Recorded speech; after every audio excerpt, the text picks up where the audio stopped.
Our panel today is about data science for social good. So I'd like to start with Kalika. And let me ask you, data science has become a bit of a buzzword. And everyone's sort of adding social good, and it sounds good, but what does it really mean? So can you tell us, for you, what is data science and how can it be used for social good? You're very right. Data science has become a buzzword. So has AI. And, what it essentially means for me is that now we have access to a huge amount of data uh, in different domains, in different languages.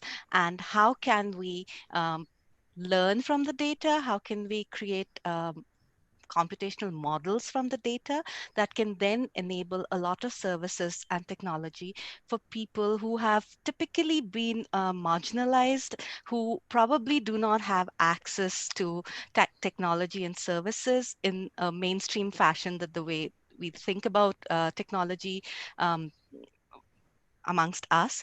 And for me specifically, I think social good is to be able to help um, communities and other, you know, marginalized groups to be able to access services, technology, information, education, etc., health care in a language that they're comfortable in, and not just wait for somebody to interpret it for them, not wait for somebody to teach them English to be able to access it, or any of the dominant languages. So that's for me, that's what data science for social good means. Amazing. Yeah, yeah. And next with Lipika, same question to you. Could you share something with us, and feel free to share any stories or anything related as well? Well, part of it, Kalika already said that social good is about basically reaching out to everybody. Let me talk about a very specific kind of thing that I do. So, I believe data itself speaks a lot about its generators. So, let us consider just the data that is generated by humans. In the form of enormous volumes of content that we all are creating spontaneously or as a part of our work. So, what we find is the data itself speaks a lot about the state of minds of humans when they are creating it. And while the data that floods social media is, of course, used for generating targeted advertisements and recommendations, which directly have business implications, it's also used by psychosocial analysts to understand the needs of human minds, the difficulties that people are going through, the evolution of thought processes through generations, as many generations are simultaneously using the systems today. So, of course, part of these kind of analysis was done through surveys earlier, which could only handle, say, 100, 200, maybe 1,000 respondents. Today, it can be done for millions. And that's where data science actually comes in with its repertoire of techniques that can be engaged for analyzing content, as well as the data that is coming in from, say, physical sensors to gauge what is really going on in the human mind and the body, why such a thing is possibly going on that can be inferred, and then reach out with necessary interventions when necessary. So it's a rich source of data to understand some of the mysteries of how the mind works, which itself can be a great gift of data science to us. It can be a rich source to sense brewing discontent early enough, segregate the fake from the genuine, detect partisan attitudes. Once again, Kalika mentioned it. I would just like to reinforce, detect partisan attitudes towards certain sections, maybe trace their causes, and then only we can address them. So to me, these are all very significant areas that can be addressed by data science, and some of the work that's going on in NLP text mining is actually directed towards this. That's wonderful. Yeah, thank you so much for sharing that with us. And I'd like Gargi as well to answer to the same point, because these are really brilliant points that you're all bringing up. So, Gargi, would you like to share something about this as well? Yeah, I mean, I think I have very little to add what Kalika and Lipika said, but absolutely, if you look at the three axes, why AI and data science is so popular and what does it have to do with the social, I think one of them is absolutely what they talked about, right? Data getting generated at the rate and pace it is, and representing human emotions and state of mind. Compute infrastructure getting better by the day. So things that you could, models that would take years and months to train can today be done in hours, and of course, onto many more, right? The other thing is the paradigm of centralized computing and having a big repertoire of data and running models centrally is also changing slowly. And I think distributed computing, things that run on my cell phone, detect my emotions, my heart rate, pulse rate, are going to become the norm. So we will have distributed or federated learning techniques that take over. And obviously that helps scaling up to more social good use cases, because social is about people, social is about moving compute, moving data, moving models to where people need it most, and timely interventions, right? Like if I have emergency, mental need, a physical need, I cannot wait for the model to kick off, 24 hours from now.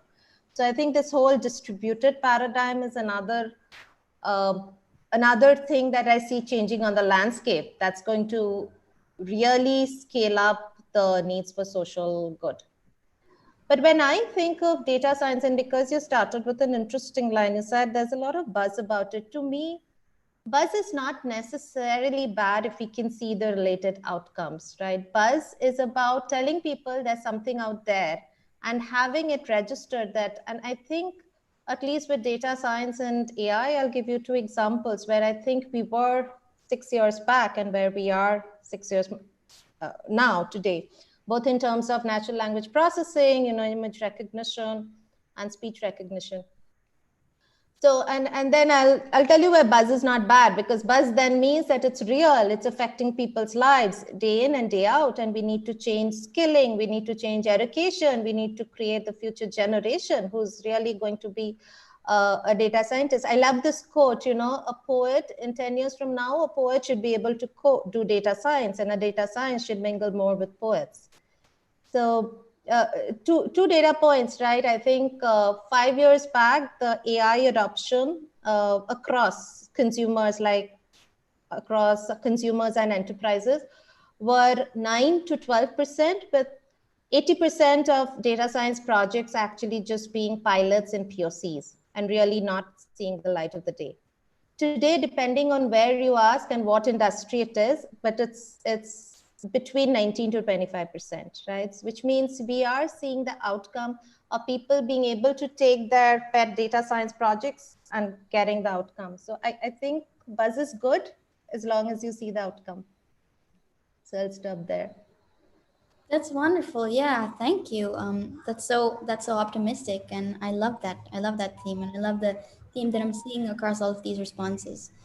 Dr. Bindu, you also have done really interesting work. Would you like to?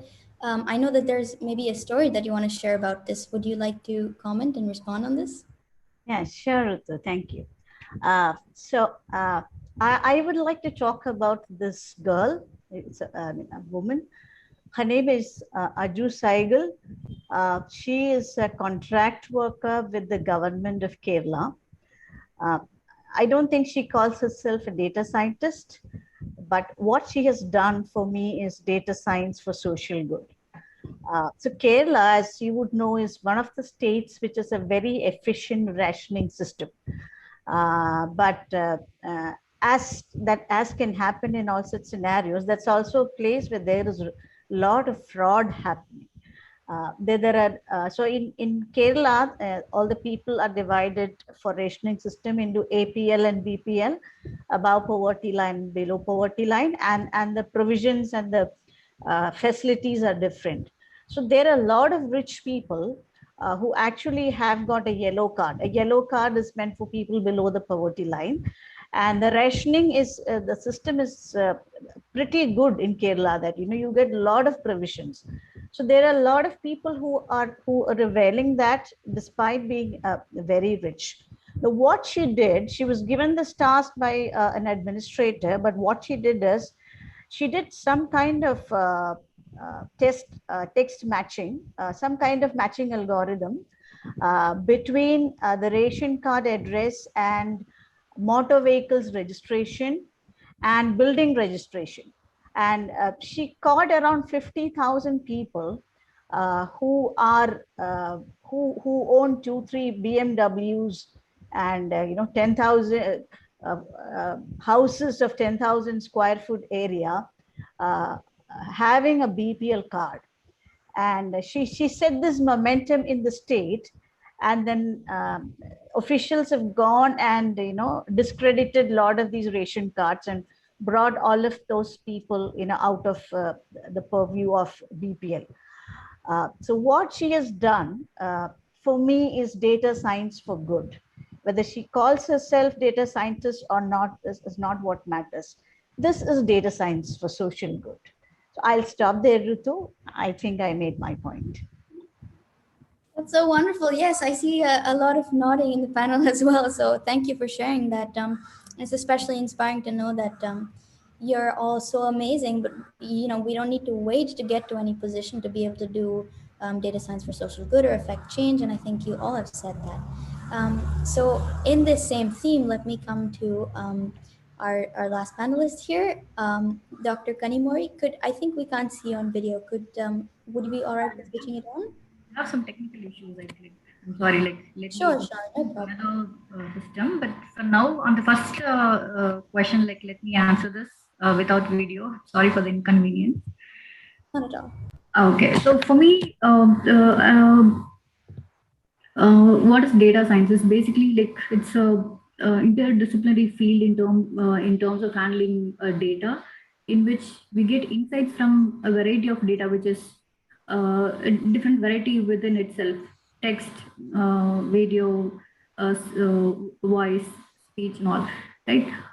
So ideally, as an interdisciplinary field, it's a concept of unifying statistics, data analytics, information technology, which is informatics and all.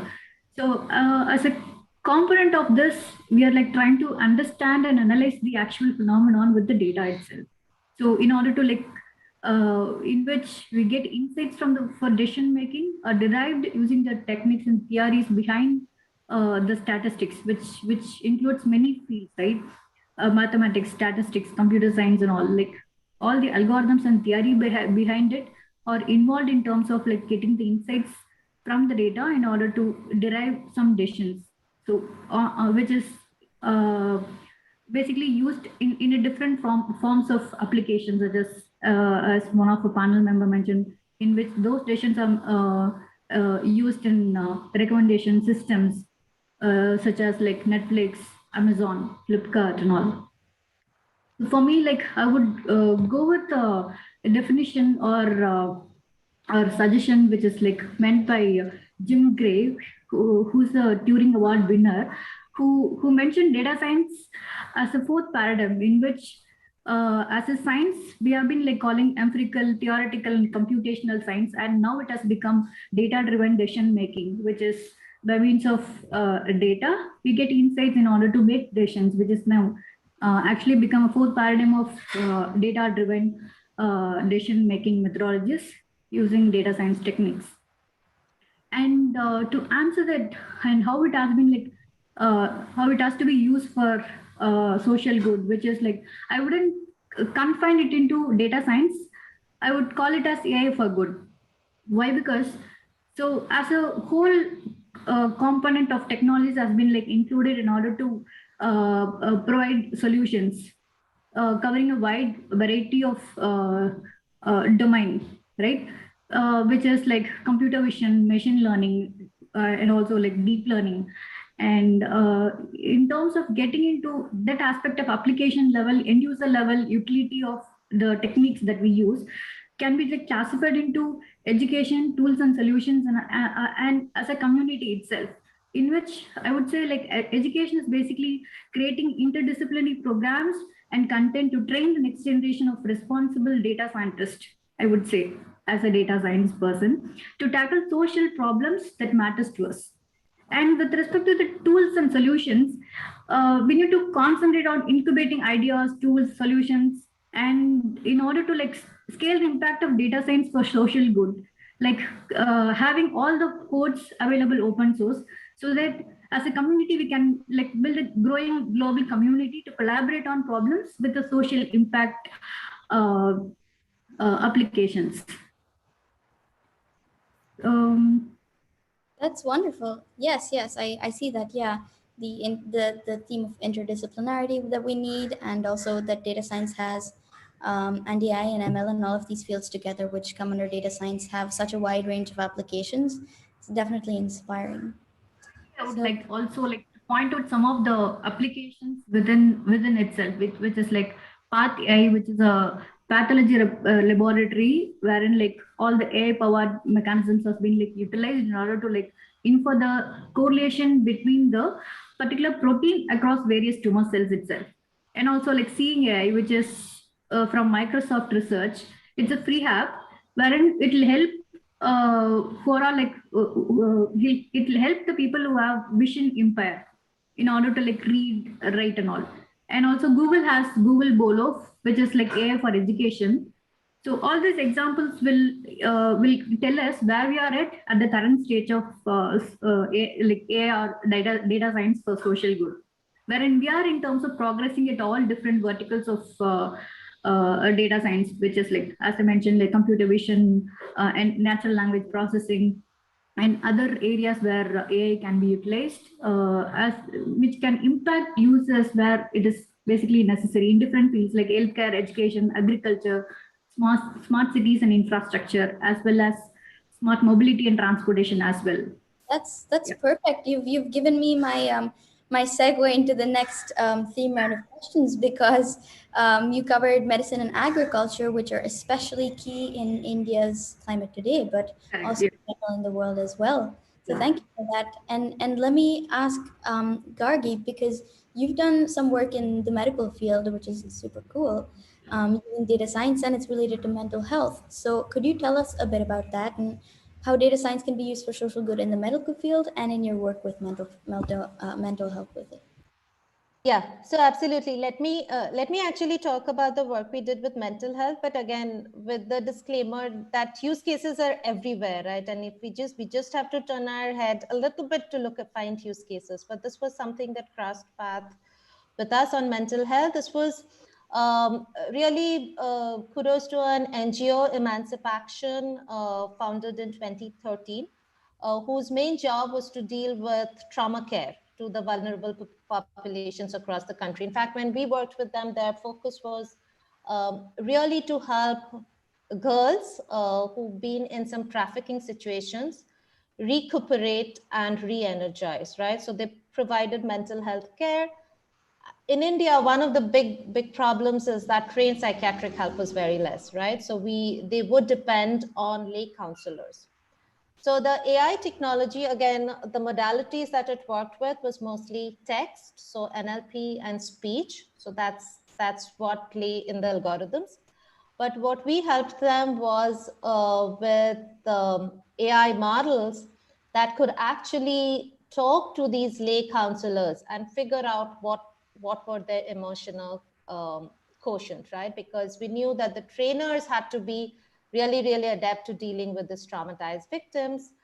Ground truth evaluation done by running the models in parallel with the interviews, and when the model recommended, so again, a recommendation system at the back end recommended the right candidates for selecting for the job, We also had ground truth, which was when the people were interviewing, they would actually rank their candidates, and we were pretty close, right? So that was the work we did with mental health. Again, the good thing is that the NGO was able to deploy it, was able to scale it up to their multiple centers. We continuously engage with them on creating, other mechanisms on conversational AI to help talk to the trafficked victims now, right? So moving from the counselor to the victims itself. The area is enormous, right? The area is enormous, and it needs community to really put their hands, brains, everything together to help each AI use case. One good comment was about putting code, models, data sets out in public. I cannot, reiterate how important that is, especially if you have to tap into the pool of students, to help us achieve this goal. So I'll pause there. Again, a small example in mental health, there are numerous use cases of using Watson also in the healthcare field with practitioners. I'm happy to share that offline, right? I wanted to give the other panelists a chance. Yeah, thank you so much. That's wonderful. I love that that work has been done on mental health and that it was scaled up. And I can really see that data science for social good is about bringing the right tools to the right people, addressing their challenges in the right with the right solutions, and then also scaling it so that everyone has equal access and opportunity to it. And Dr. Kanimozhi, you have done some research in the medical field as well. So currently, in your perspective, how has data science enriched the medical field, and how do you think it'll change the medical field in the future? Okay. So, the current enrichment within the medical field, I would say there are multiple healthcare use cases, starting from like personalized medicine, which is like based on the patient and population health analytics. We can derive personalized medicines to the, I mean, which is under research but hasn't like implemented and like currently like utilized right now. Wherein couple of researches that has been happened and are being utilized currently. I would say like PHI compliance, which is like protected health information. We can extract information from scanned medical records, if it is a text data available within the existing medical records. We can extract the meaningful insights in terms of like identifying which are talking about the personal information, name, age, gender, and all, and also the anatomy information, wherein like all the technicalities within the medical domain can be extracted, kind of like anatomy, medical conditions, and the medications that have been used for specific set of diseases, right?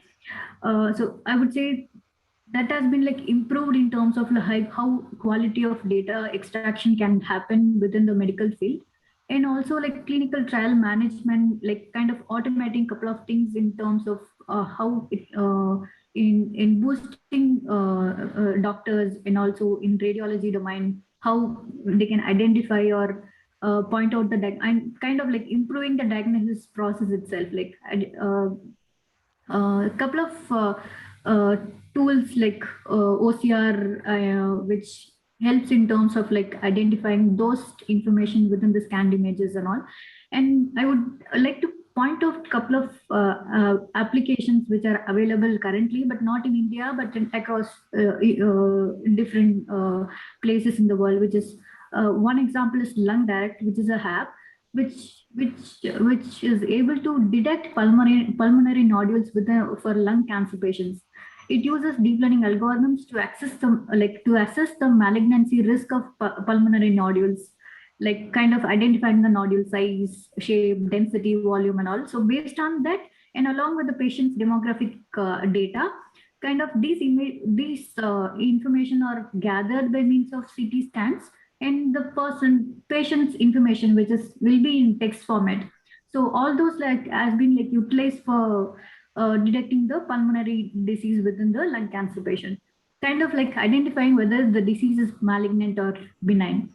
And the second, like this is the last one, like heart flow, which detects coronary artery disease based on the CT scans, which is like 3D model of patient's heart and also the coronary artery. So we can identify the blocks within the arteries, which help the cardiologist to the overall time span will be reduced in terms of diagnosing the disease itself. So in terms of like these set of applications, we are in current level of aiding the patient healthcare.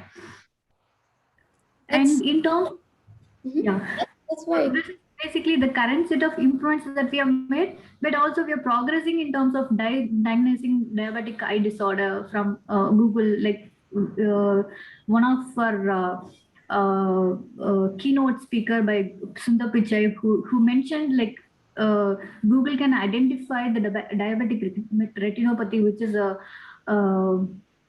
neurodegenerative disorder. It can be identified via the patient's demographic and the overall population itself.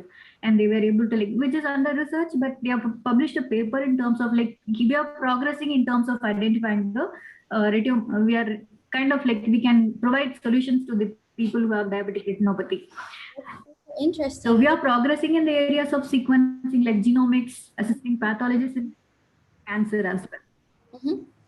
Thank you for sharing that with us. Yeah, I think the work that's been done in India is definitely amazing, and the work that's been done outside, I'm sure there's many budding data scientists in our audience who can perhaps work on one of those and bring them here. Dr. Bindu, you have done really cool work that I've seen in disease prediction, and possibly in some using some unexpected methods. So, what are your thoughts on this? And could you share some ideas or some work you've done? Doctor, I think you are unmuted. You're on mute. Oh, sorry. This is a prototype which we developed 2 years back, but retrospective thinking in the current scenario of the entire world being hit by a huge pandemic is very relevant. So what we did is we developed a module which can do disease prediction, especially in a pandemic kind of situation, propagation of a pandemic based on social media buzz. Okay, now this was done in an American context where, but India is not bad either, where people have a very good social presence. But this we are tested in Japanese context also. In both cases, we got very good accuracy. So where when people start getting infected, they start talking about on social media, and we found out that there is a lag effect between when things buzz starts appearing in the social media for the first time, and you can predict with some amount of precision when this is going to hit a particular city or a particular center with so much intensity. And the real life application for this model, one, it is definitely for government bodies to plan the outbreak and containment of an epidemic. Two, it is also meant for pharmaceutical companies who can manage their supply chain to make sure that they release their supplies or medicines in affected areas. That's the real life application, and we've done this with good precision. And this can be done. Basically, you just have to give keywords. You have to give the keywords corresponding to this disease. Our engine we have a social media listening tool that will go and you specify the region or a country. It will actually go and pick up the social media buzz happening, and the model, which is retrained, pre-trained, can actually predict what is going to be the impact of this disease in that particular region. We haven't tried this out for COVID, but I'm sure it will work there as well. Yeah, so that's one experience I have. That's so great. That makes me feel really optimistic. That if we have anything in the future, that hopefully we can be prepared for it and limit anything bad that happens. But talking about the sort of work that is usually tested in other countries and that so-called developing countries or data quality is and the amount of data we have is a challenge that you've all touched upon in different areas of your work. So, Kalika, you've done a lot of work on diversity and inclusion, especially in terms of linguistics. So, when more such medical advances happen in data science, and when people of different languages have access to all of this kind of different data, how do you think it'll help or affect people, especially in a place like India where there are so many languages? Yeah.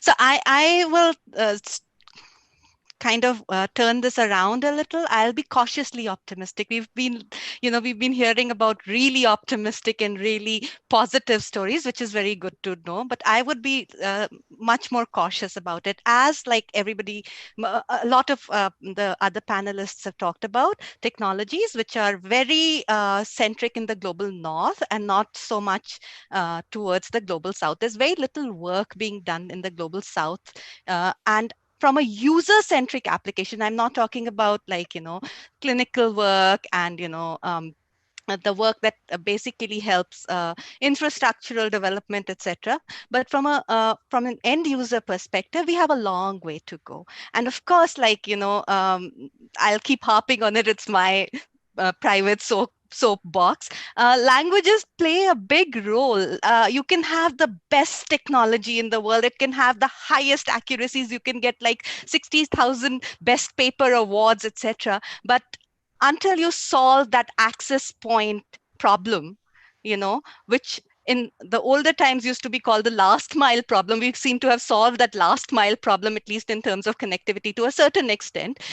Till we solve the access point problem, it's absolutely of no use. It's not going to have the impact that we wish to have on everybody's lives, right? And we will continue to create, this divide between the global north and global south. We'll continue to create classes, technology, instead of democratizing, society, or having a level playing field for everybody in terms of access and information. Will create classes. So I can speak English. I have access to certain kind of technology. I speak Hindi. I have access to a certain different kind of technology. I speak Marathi. I have less. And if I happen to be a tribal living in Chhattisgarh who speaks Gondi, I have no hope in the world to have access to this technology. We are all technologists here. We can build the best possible systems, but are we going to impact the people on the ground in Chhattisgarh who probably have very limited access to the services? We as English speakers in this country have multiple ways to access these services, but the tribals in Chhattisgarh probably will have very little access as it is. And are we doing anything to make this technology available to them? In healthcare, um, so I do also work, like we've just started working on some topics in healthcare. And for the first thing I found was that obviously this global north, global south, there's a big gap. The other thing I found was that I'm a researcher. So I look into the research, um, literature that's available. And we have really sophisticated, really cutting edge NLP for healthcare, POCs and technologies out there, right? But when you actually look at that transition from that research and cutting edge technology POCs to the real life scenarios, there's a big gap, right? And that's the transition. We're making that transition, but we're building that bridge, but it's happening very slowly. And so I am optimistic, but I'm also cautiously optimistic. We can't just like shoot out in one axis and leave the rest of the people behind. We have to take everybody with us, and I know this sounds idealistic, but it's not as if we can't do it. It just requires a will and some kind of determination, I would say, to make it happen. It's not the case that we don't know how to do it. We know exactly how to do it. And like Gargi said that data sets should be out there in the public, so that people can create an ecosystem around it. We need to invest in the right kind of data sets in healthcare, for the languages of this country, so that every citizen of the country, every citizen of the global south can access all these wonderful technologies that everybody's been talking about. So I continue to be cautiously optimistic until I see that the access that I have to healthcare and is the same as the access somebody in a remote corner in a village in India has, is the same. I would continue to be cautiously optimistic and not be too gung-ho about all this. And this is not to kind of take away from the great strides we've made in technology for healthcare, and the amazing work that's happening all around the world, including in this country, in that thing. But we need to always, as technologists, especially in the current world, be very aware of the socio-cultural context in which our technology is being used. Thank you for sharing that with us. Yes, I think a lot of us think of technology possibly as students an ambiguous virtual space. But thank you for bringing in that point about the fact that it has different levels, and that accessibility at those different levels differs as well. And we do need to make sure that we make all technology more accessible to everyone. Let me come to Lipika as well. When there's more data in these different languages, continuing on this theme, for example, there's research that different traditional diets include medicinal properties. So will it be easier for people to contribute and access these insights across different languages and cultures, especially because in the context of your work in biological relation extraction and query answering, I found that very interesting. So I suppose I'm asking, will we have a more connected world in this way? Oh, well, knowledge is power. So having more knowledge about diverse systems is always good. However, let us also remember that information overload can also be very harmful.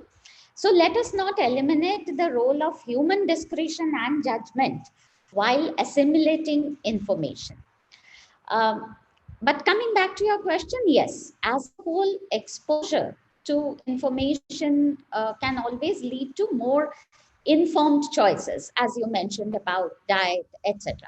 But let me also refer to a specific scenario. It's not exactly what you mentioned in terms of languages, but it's a very important example of what data availability of huge volumes of data pouring in from all over the world and is important. So this is about a specific challenge that was floated by Kaggle right at the beginning of I think around December 2019 or so, beginning of this pandemic, in which they made this huge volume of scientific publications made available to all the computer scientists as well as anyone else who could use them for gathering information, whether it was published by medical practitioners all over the world about the cases they were dealing with on different sections of the society, different kind of comorbidities,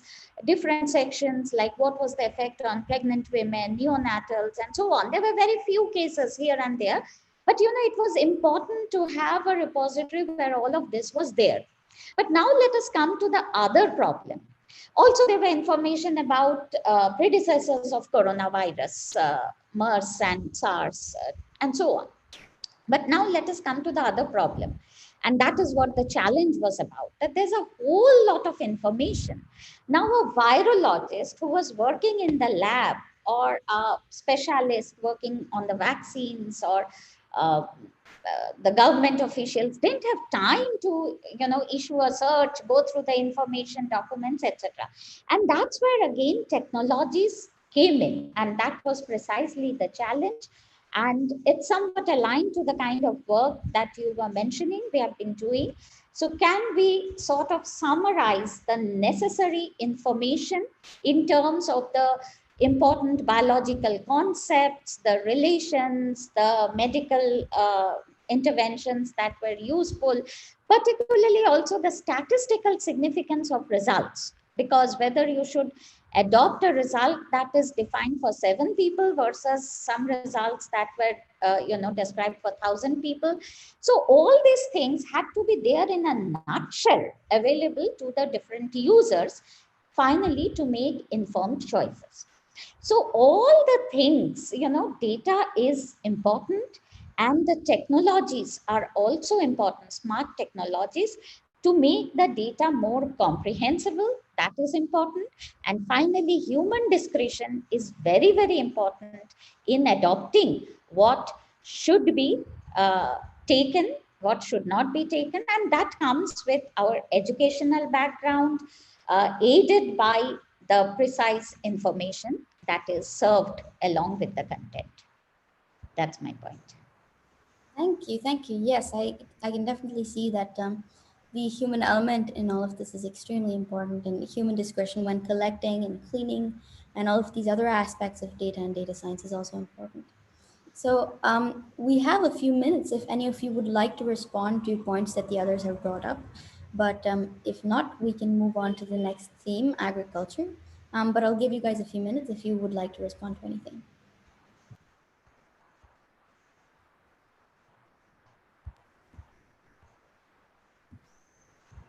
I think what came up for me through the discussions is that we obviously started talking about data science and social good, but language and its important scaling, but also trusting, right? Trusting AI, which is the point that Lipika brought in, is that it has to be done in conjunction with human. AI itself can be made to be a little bit more trustworthy. And so I think those are the themes that came up even in your, data science or AI for social good.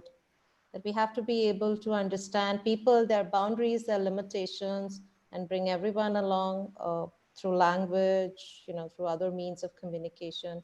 We have to be able to scale things, right? It can't be trapped in one interesting use case with very limited number of lives it touches, and then we have to be able to trust it.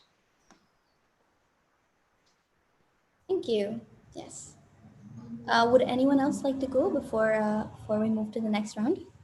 I think like the point that Lipika made about human discretion is actually something that gets overlooked a lot.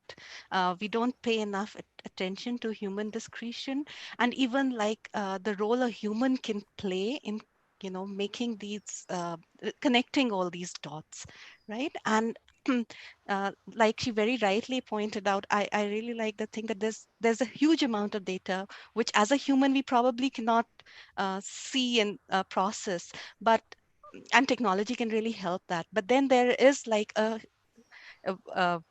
human who can then look at what the technology produces and probably be able to figure out what's happening, what's there, and how do we incorporate this human in the entire loop, or how do we use technology to aid the human, rather than like have this like a fully automatic, a machine will do everything for you from beginning to end kind of a scenario. So I really, really appreciate the fact that she brought this up, because that often gets overlooked, that there for a lot of these things, especially in sensitive topics, because trust, like Gargi pointed out, is an important thing, but in a lot of these sensitive areas like healthcare, you need to have a human in the loop, so, that's really important. And I think the narrative has changed over the years, because there are many students. There are organizations like Partnership on AI, which is getting government, private,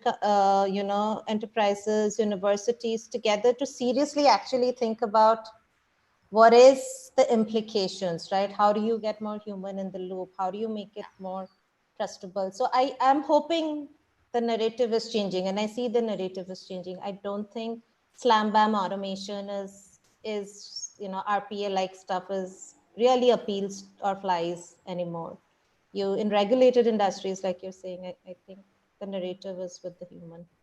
And governments are very sensitive to this. Like in Europe, they have the GDPR legislation, right? So they are enforcing companies, especially from a commercial point of view. If you're using AI, you better explain it, right? You just can't say that it's a black box, it's magic, voodoo, here it goes. Not acceptable to many governments anymore. So trust becomes a major factor. Yeah, it's actually about augmented intelligence more than I would say artificial intelligence. AI should be read as augmented intelligence. So we do need a lot of information. Otherwise, we won't ever know what we didn't know. So it is important, but connecting the dots, that's one of the things I think we have not done so well. And then explanation of why the dots were connected. So a lot of, I mean, it's challenging and it's really exciting space to be in because all the problems are not solved. That's a very good thing for the upcoming data scientists, really. Oh, amazing.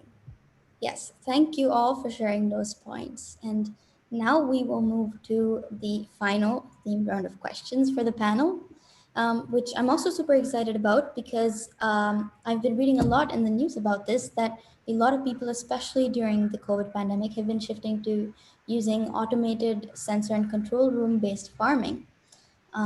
And farming is a key thing, not just in India, but in the entire world. So, Dr. Bindu, I've heard that you've worked on some agricultural projects in data science. Can you tell us a bit about that? Yeah, I will. But before that, full acknowledgement to what Kalika was saying about solving the last mile problem and having level playing fields and being, she said, cautiously optimistic, right? The work that I'm going to describe fits in, we'll have to borrow all these ideas because otherwise it will sound like a very elitist idea, not accessible to every small farmer in the nook and corner of India or anywhere in South Asia. But this is quite applicable to an Australian farmer or a farmer in the United States where they live in a connected world. They do have sensors which can measure everything from temperature to humidity to amount of manure in your land, things like that, right? But in a world where this information is not available, it will sound very elitist. So pardon me for that. But the idea is this: if you have good sensor data available, we developed a model which can actually go ahead and predict the amount of irrigation that is needed. The whole purpose being using optimal water management, because water is the next oil. That's what people say, right? So there are countries who have already started feeling a huge amount of water scarcity. So there is a need, especially in agriculture, not to overwater and to use water resource. Water management has to be done at an optimal level. So if you have every information which a sensor would provide, you can very clearly predict the amount of irrigation needed, and you can automate that entire process, which is done like in countries like Australia and US and all. But this is possible. We have developed a model which can actually predict the level of irrigation that is needed in a land of agriculture. Yeah, so yeah, but all the caveats apply. It has to be a connected world. The last mile problem has to be solved before you can actually implement this. Thank you. Yes, and we're getting a lot of different audience questions, so I will just ask these last few rounds in the theme. Kalika, I found this work of yours on voice-based search for agriculture videos for farmers super interesting. Can you please share a bit about that in this context? Yeah, this is something we did quite some time back called Video KT. We kind of created a voice-based navigation system so that the farmers could search through these Digital Green, which is an NGO that works with farmers, videos that help them um, with various queries that they might have. And this was like a very, we went and did a field study of it in a very remote village. Well, it wasn't that remote, actually. It was about 100 kilometers from Bhopal in Madhya Pradesh. But it felt very remote. They had electricity for 2 hours in a day. There was very little connectivity at all available. And we went with smartphones. And at that time, everyone laughed at us that, like, you expect people in these areas to use smartphones. And of course, we've been proven right after so many years. But the thing that really struck us there when we were doing the field study was the point that I brought out earlier about being aware of the socio-cultural aspects. And there are two things that I distinctly remember. So to create that navigation system and to have the voice prompts, etc., we went to the domain experts. We went to actually an agricultural extension center in Madhya Pradesh and asked them to help us with coming up with the vocabulary, etc. This is just the normal thing that you would do if you're working with farmers or coming up with something in the agricultural domain. They gave us something, and we found that most of the farmers there, men and women, just could not understand what the terminology was, especially the women. The men still had some idea because it was the men's job to interact with the agricultural extension, so they were familiar with the vocabulary. The women who were equally equal in their farming abilities and load, they would look at the thing and go like khar patwar niyantran what, so there was like this very heavy word for chemical pesticide, right? Like a very proper Hindi vocabulary for chemical pesticide, and the women had no idea what it was about. And then when we explained it to them, they said something like, acha keede marne ki dawai, something to kill pests, medicine for the pests, right? And it just struck us that it's so important to know uh, the language, the actual vocabulary of your users and cater to it, and not come from like a top down kind of an approach. The second thing was very startling for us, because there was this woman, we were sitting in a room and we were asking her to kind of do complete certain tasks on this system that we had built, and she would like just keep quiet and then very softly whisper, Didi aap karo, you do it, Didi, you do it, Didi. And then after some time, like, she just wasn't doing it, so I kept the thing down and I just looked at her and I asked her, like, in Hindi, aapko sharam aa rahi hai, like, are you feeling shy for you doing this? And then she said, all my in-laws and the men of the family are standing outside the room. If I speak into the phone, they'll hear me, and I'm like a young daughter-in-law of the family, and I cannot like let them hear me talking like this. And it just slammed us in our faces, because it just showed how unaware we were of the social context for which we were building applications, for which we were trying to come up with the technology. So you know again, I keep going back to the same point, that knowing your users, understanding the social cultural context in which they're placed is just as important as getting the right data. That's a data point too. It might not be like a big data kind of a scenario, but that's the data that you need too. And you need to incorporate that in some way into the systems and the applications and the technology that you build. Thank you. Yes, I definitely see that, and that story was also very interesting and very telling. So thank you for sharing that. There's a lot of audience questions, so let me just pose them to you. One of our audience members asks, "What's the biggest problem you see in data science in terms of fairness and accountability in places like India? A lot of data may have been collected with noise and bias or without consent." And Gargi, maybe would you like to answer that?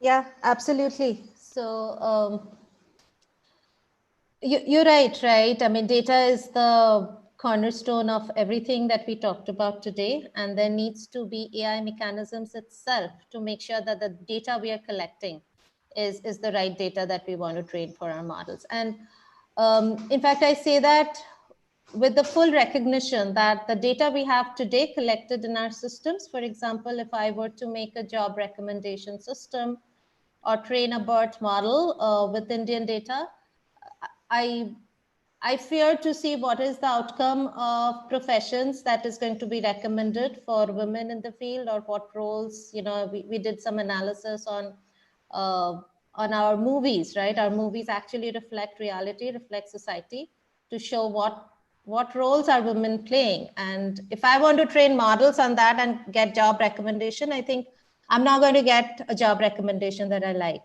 right? So to put it as mildly. So there is a lot of bias, but the good thing is that the research field has picked this up as a very, very serious task. There are today open source tools, AI fairness 360, AI explainability 360 degrees, which really means that it allows you to do a slice and dice of your data across temporal, across time dimensions, across spatial dimensions, to show you what biases have creeped in, right? And the next step is, can I automatically remove the bias, right? Can I generate new data? Can I down sample? Can I oversample to really remove the biases so that the models work, just not with accuracy, but with fairness, robustness, everything, right? So there are these toolkits. Is it a big problem? Is it a bigger problem in India? I think biases creep in. So whatever is our societal biases, whatever is our inherent biases in India will creep in more in our data. So absolutely yes. But again, there are toolkits. The research community has seriously taken this up. And look up all of this. I think every company has their toolkits in the open. Look up fairness, explainability. They are open sourced, and feel free to, as data scientists, feel free to take an algorithm, understand the mathematical foundations of it, and modify it. Right. So I'll stop there. Thank you. Yes, I think people in the chat are really sort of waiting to jump into data science as students. One student asked Dr. Kanimozhi a question for you. If I'm a student interested in data science, what should I be doing? Not specifically in terms of what languages I can learn, but what concrete things can I do so that I can do something similar like this, like you're all doing at the panel in data science? I would say one thing is, the first thing that the data science folks or the data science enthusiasts have to focus on different problems that are interested for them in terms of model building, in where they have to contribute into kind of uh, getting to know the programming languages one, and contribute to different open source machine learning projects which are available online, kind of competing in Kaggle competitions, and like involving themselves in hackathons. Do something in terms of like getting the core or the basics well is first most important aspect for a data scientist. Then afterwards, like contributing to open source projects which are like which will impact the social needs in terms of like within agriculture, I would say image recognition plays a major role in terms of like identifying the patterns within the soil defects, plant pests, and also like different diseases within the leaves. So those are the social impactful projects that they can take into account. So if you have the core done or the basics understood very well, they can apply those logic into the projects which will have impact within the field. Yeah, if I can add on to this, I think agree with everything. Get your foundational blocks, right? Mathematics, statistics, linear algebra, calculus, right? First, get those out of the way. Lot of free courses for students today. I mean, I think in our times, we really had to really find the right courses. Online education wasn't such a big thing, right? Sign up for Coursera, sign up for everywhere. There are good data science courses. Once you have that, I think look at what you want to specialize. Like, do you want to be known as an expert in who understands how to parse language, natural language processing, wants to be in the speech domain, image recognition, right? And then each of them come with their structured, unstructured variety. And then look at industry verticals. Like I said, you know, whether you pick agriculture, whether you pick retail, whether you pick supply chain or education, finance, right? So many use cases out there, but work on it in a principled manner, in a layered approach, get your basics right. Absolutely. To add on to that, not just get into the details of the theoretic model building, then like they have to practice in terms of like hands-on experience on different things to make them a better data scientist, I would say. Yeah, coding, I think coding, just get exposed to coding, get very comfortable with coding early on. I think that's the beauty of it, right? You guys have data sets, you know how to run code. I mean, today I actually mandate school students to start coding. It can be logical stuff like Scratch, just do analytical thinking. That's great. Yeah, everything's at our fingertips in a way, I suppose. So all the courses, code. I want to add a different perspective. What Gargi and Kanimozhi said are very, very foundational. This is more from a thought perspective that data science is also a lot to do with applications of the technologies in some or the other area. So if you have areas which you love, which could be even literature, think about or look at applications that are actually being done in those areas. Like on literature, you can study what kind of biases have been there in societies, because that gets reflected in literature. The kind of work that Gargi mentioned they have done on Indian movies.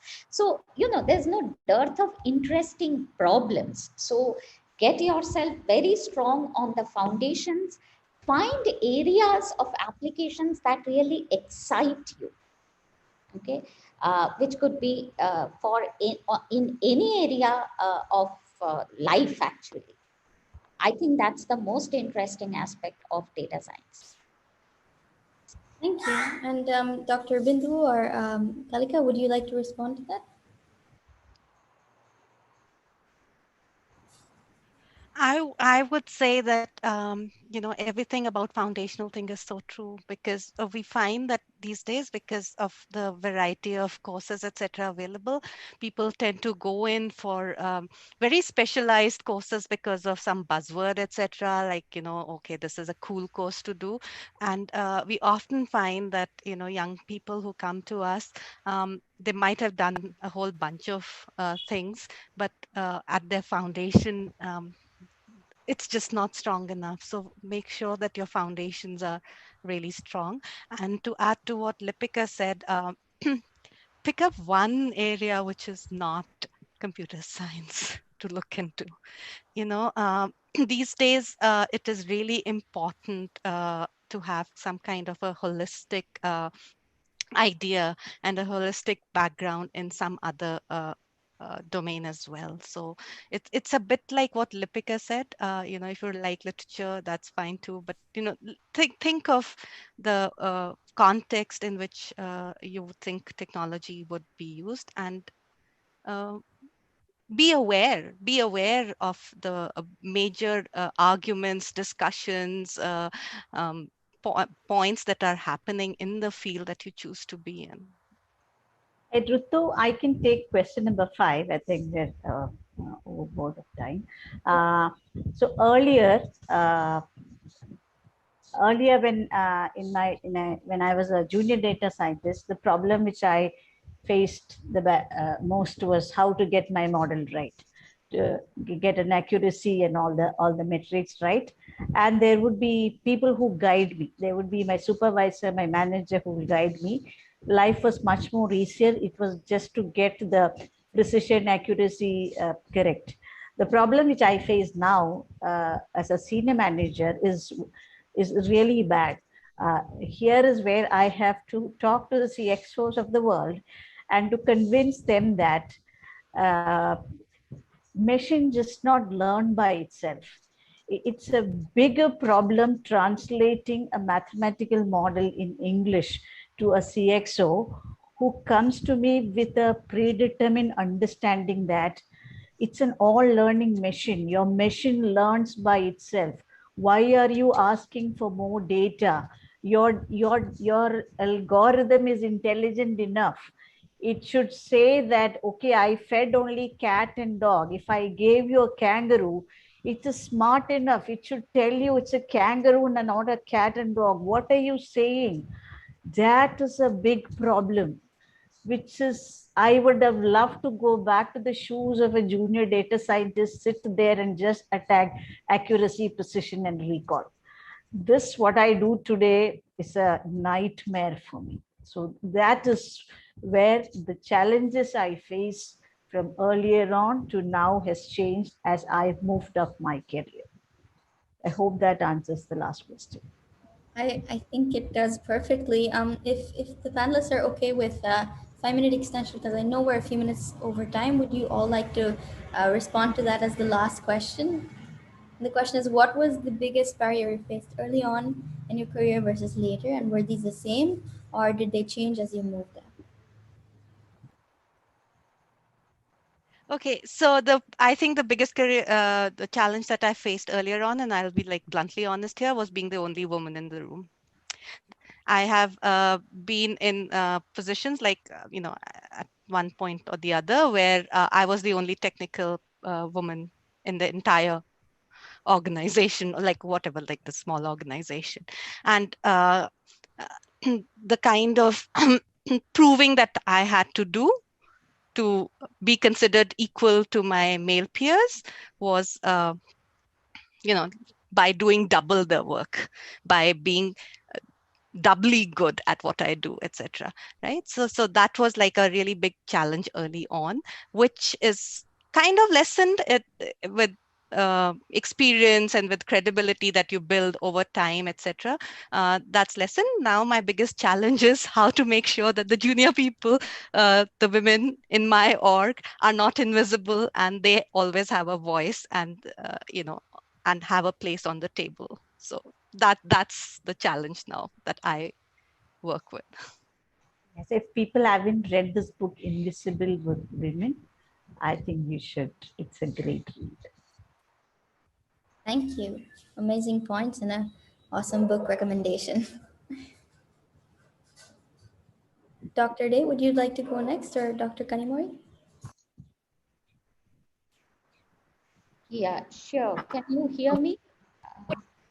Yes, now we can, yes. Yeah, so I think some of the points were already made.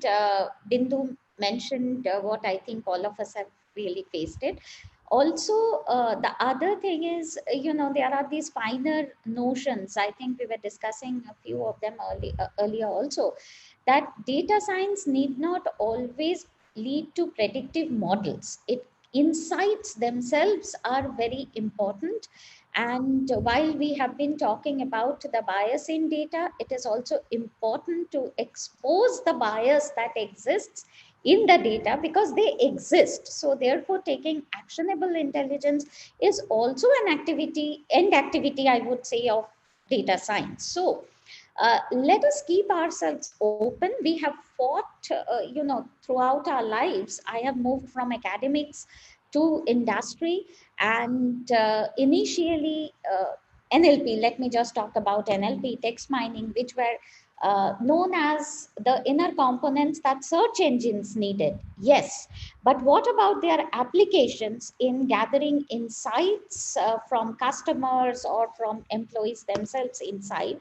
We had to fight our way to actually establish to the management that though text is fuzzy, there is uncertainty, there are a lot of things, but data science can still help you in gathering the necessary insights, which will not be always automated into taking an action. There will be humans in the loop, etc. So to establish this whole framework, we have had to fight. I believe anyone who comes in whatever point will have to fight their way through maybe other kinds of elements that will come. But yes, I mean, that data science has become so popular today.